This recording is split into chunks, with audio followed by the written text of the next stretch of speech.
Mesdames, mesdemoiselles et messieurs, merci de votre attention particulière accordée sur nos antennes. Vous suivez la RTGT, votre chaîne de proximité.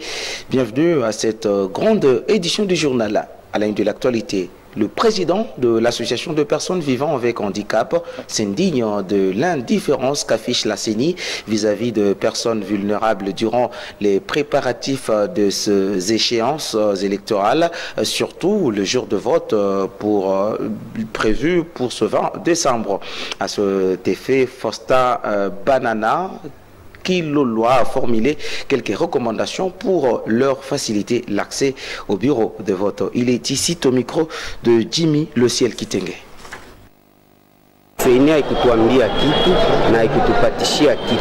À dire vrai, nous pouvons dire que la CENI ne nous a rien dit et n'a rien fait. Si seulement ils peuvent faire comme lors de l'enrôlement, malgré notre forcing pour que les vulnérables tous aient accès, eux peuvent procéder ainsi, mais rien, car la CENI, eux peuvent procéder ainsi, mais rien. Que la CENI exige à ses responsables des centres, une fois que l'on voit un handicapé ou une personne de troisième âge, qu'on leur laisse l'accès, car eux ne sauront se bousculer.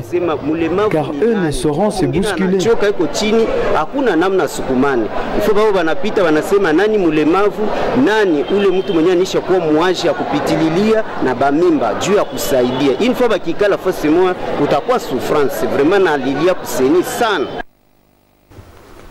Et les coordonnateurs provinciaux de la CNDH plaident en faveur de vulnérables constitués essentiellement des handicapés, des personnes de troisième âge, des femmes enceintes et celles qui allaitent. Selon Dieudonné Kaboulou, qui souhaite voir la CENI tenir compte de cette catégorie de personnes telles que définies par le prescrit de la loi en la matière. Il est plutôt au micro de Jimmy Le Ciel Kitenge. Et le processus électoral, nous sommes censés l'observer du début à la fin. La loi électorale quant à la tranche de la population dont vous faites adhésion, elle est claire. Les femmes enceintes, les personnes de troisième âge, les femmes allaitantes, les personnes vivant avec handicap, cette tranche de la population doit être favorisée aux urnes. C'est-à-dire quoi? Si ils sont là, les présidents du centre et ses collaborateurs doivent d'abord commencer par cela. Ça, c'est la loi électorale qui est dit. Et peut-être que le président du centre et ses collaborateurs sont à l'intérieur. Le travail maintenant des observateurs, c'est ça même le travail des observateurs des élections. Ils doivent réunir ces gens et demander au président du centre de commencer d'abord par eux. Donc la loi électorale a déjà résolu ce problème. Il n'y a pas à s'inquiéter, oh voilà, il y a ceci, non, non. Donc la loi électorale a déjà tranché ces problèmes-là. Et dans le même registre, l'activiste Dieudonné Kaboulou s'interroge sur les dispositions arrêtées par la CENI sur le nombre croissant de témoins à déployer dans les différents bureaux de vote disséminés selon la cartographie de la CENI. Il est à nouveau au micro de la RTGT. Bon, le témoin normalement c'est la loi même électorale aussi. Chaque candidat député doit avoir ses témoins dans tous les centres. Ça, c'est légal. Voilà, comme vous dites là, il y a beaucoup de candidats, il y a beaucoup de groupements politiques, il y a les partis politiques, ça pose de sérieux problèmes. Là, il y a une jurisprudence quant à ceux. Nous avons vécu ça lors des scrutins passés en 2018. Alors, ce qui est aussi, qui n'est pas bon, puisque l'observateur des élections doit rester du début du scrutin jusqu'à la fin, jusqu'au dépouillement des choses. Maintenant, la fois passée, ils étaient en train de faire la rotation des observateurs. Tellement qu'ils sont nombreux, il n'y a pas moyen qu'ils puissent encombrer la salle. Ils faisaient la rotation. Ceux-ci viennent, ils font entrer je ne sais combien. Ils observent pour un temps, ils sortent, les autres entrent. Mais moi, personnellement, je n'étais pas d'accord de cette façon de faire parce que l'observateur doit commencer du début du scrutin jusqu'à la fin. Maintenant, quand vous le sortez, est-ce que va-t-il participer au dépouillement? C'est un peu compliqué. Donc la CENI doit chercher par tous les moyens à ce que les observateurs puissent vraiment être présents dans la salle de vote, dans les bureaux de vote, jusqu'à la fin. Nous avons vu même les observateurs internationaux. Moi personnellement dans mon bureau ici j'ai reçu certains observateurs qui sont venus, d'ailleurs les blancs, qui m'ont dit qu'ils sont venus pour les observations. Ils sont là, ils ont été déployés. Nous par exemple aussi à la CNDH, nous sommes aussi déployés pour que nous puissions observer les élections du début à la fin. Puisque normalement la personne doit voter là où elle était enrôlée. Et maintenant quand vous changez le bureau de vote, vous désorientez ça, donc vous perturbez l'ordre de la population.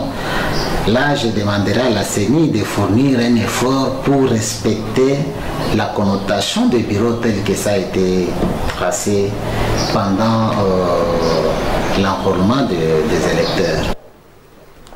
Alors que les habitants de Kalemi restent accrochés à l'approche des échéances électorales du 20 décembre 2023, des inciviques armés en profitent pour cambrioler des paisibles citoyens. Dernier cas de cambriolage est celui orchestré sur le boulevard Lumumba, non loin de l'hôtel Cham, où 3 alimentations ont été prises en otage par des bandits armés et braqués des personnes trouvées sur place. Georges Dupont, dégustenaire pour le reportage. À moins d'une semaine de la date prévue pour les échéances électorales, la ville de Kalemi a enregistré une scène à la hollywoodienne les samedis 16 décembre. Aux environs de 19h, 3 établissements commerciaux ont été pris d'assaut par des hommes armés, extorquant au passage l'argent et les téléphones de ceux qui s'y trouvaient à l'heure du braquage. La vendeuse du premier établissement révèle ici la scène telle qu'elle vécue.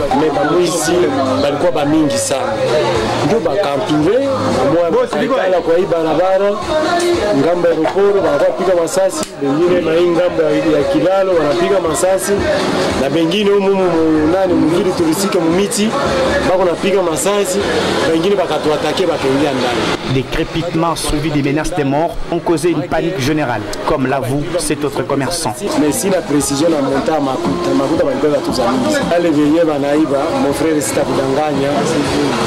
Non, maki balikuwa mteni ya civil. Mais alakini musilogi alikuwa anajiexpliquer wakati biko naiba, alikuwa anaongea malingano. Une troisième à avoir vécu la triste scène demande à l'État de sécuriser la population. Mais gisi balikuwa na tia ma discussion bopeke ça banakuwa natafuta banakuwa ma discussion kia kunitire. Moi alikuwa contre kia kupiga masasi. Na bali wengine walikuwa sasa bobo mae ule moya alikuwa nje alikuwa contre. Difficile de comprendre qu'une attaque avec les sons résonnants des crépitements des balles à une distance courte d'un camp militaire.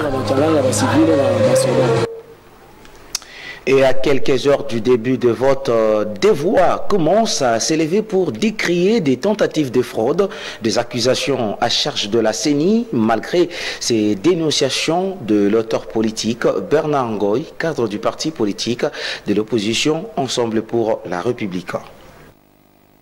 Nous regrettons de voir l'organisation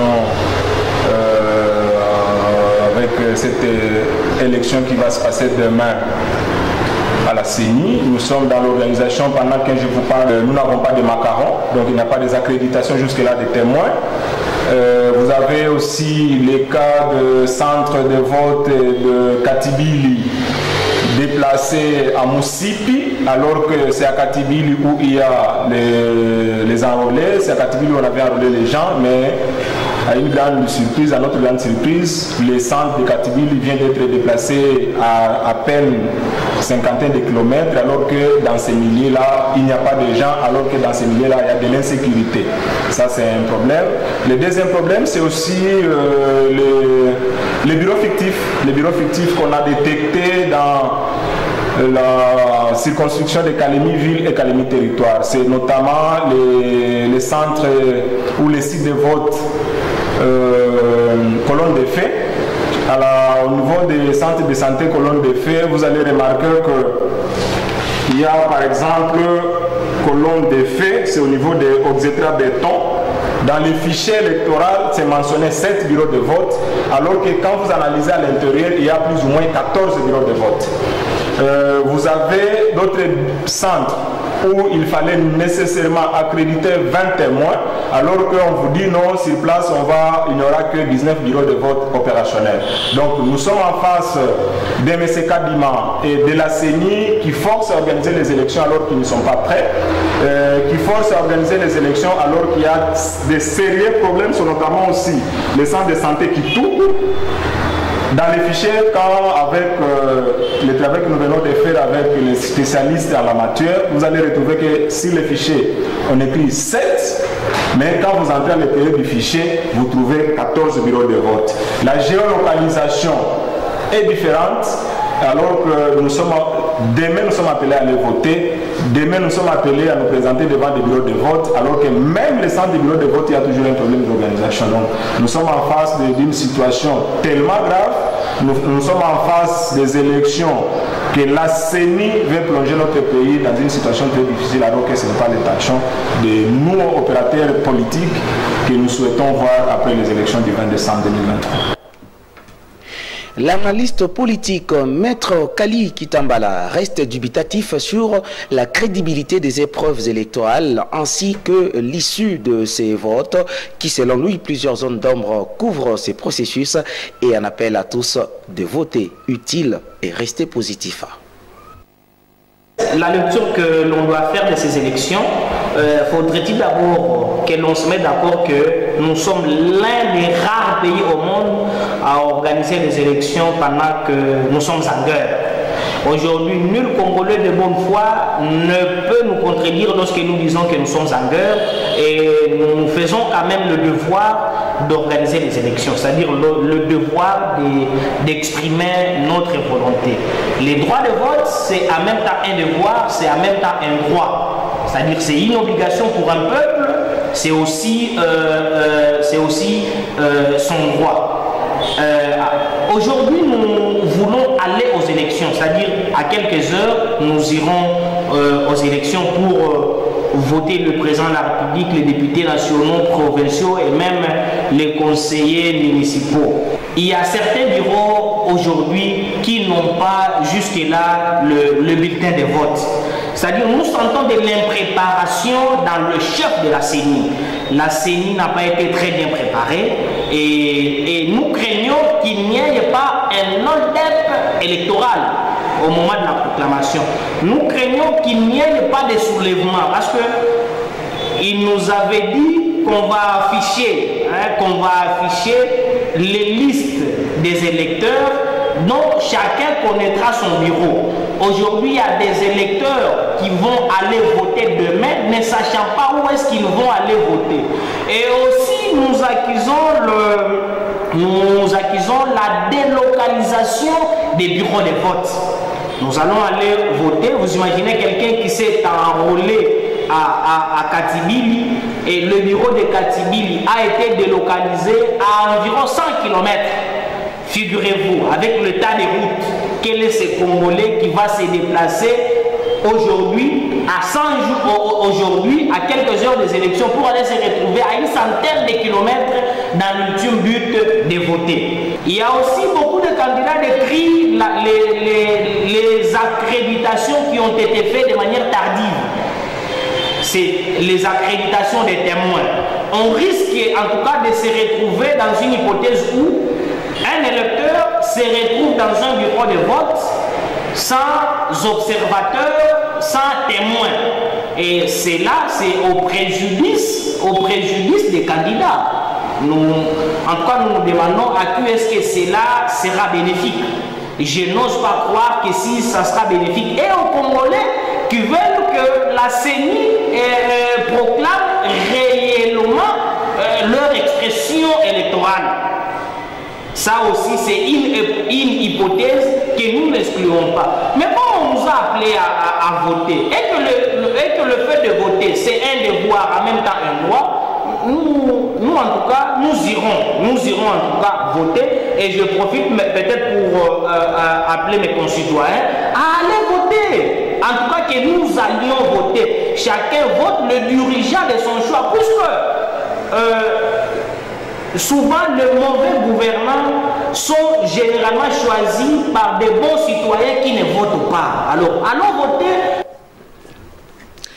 Et pour ce qui est du journal de journaux, mesdames, messieurs, élection 2023 en RDC, la CENI confirme le rendez-vous aux urnes ce 20 décembre. Ce titre du journal, Le Potentiel, est largement commenté par les médias et journaux parus le matin de ce mardi à Kinshasa. Melchior Katonto-Nkulu pour le timbre vocal.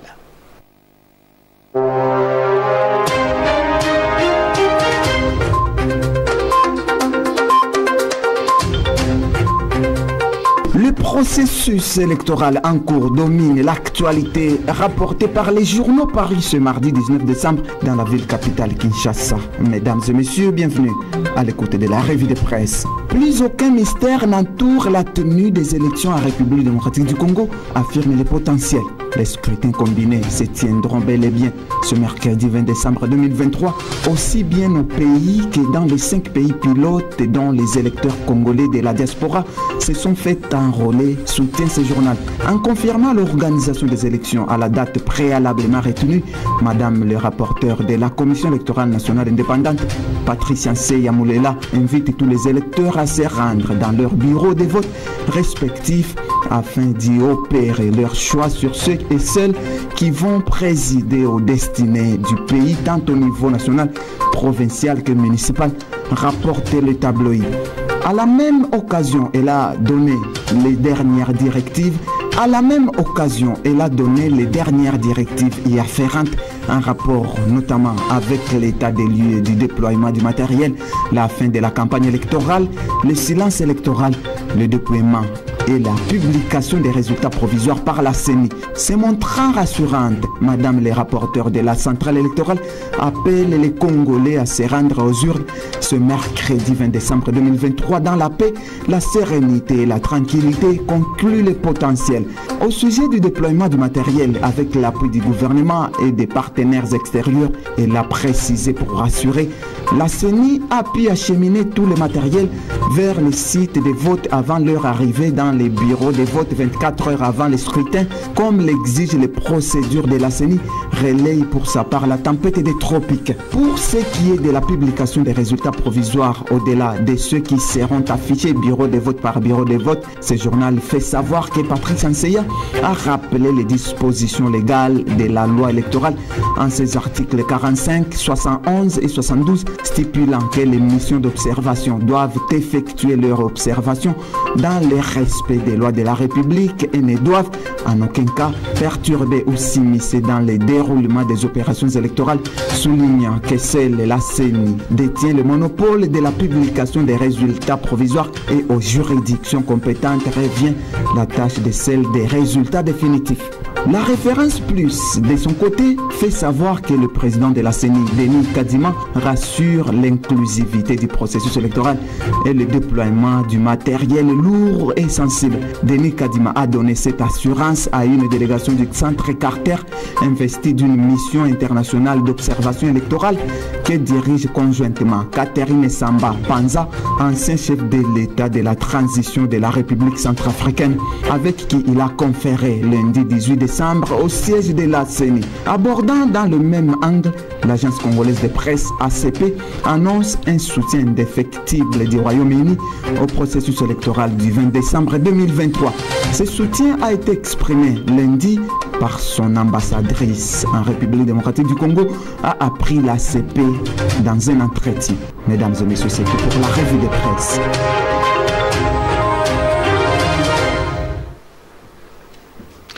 Il est temps de passer à autre chose. prends la décision de pardonner et avancer. La vie est belle et tu mérites la vivre en paix. Mesdames, Messieurs, ce journal est terminé. Merci à vous de nous avoir suivis. Mais ne zappez pas, restez pour la suite de notre programme. Bien sûr, je vous retrouve pour une nouvelle édition. À très bientôt.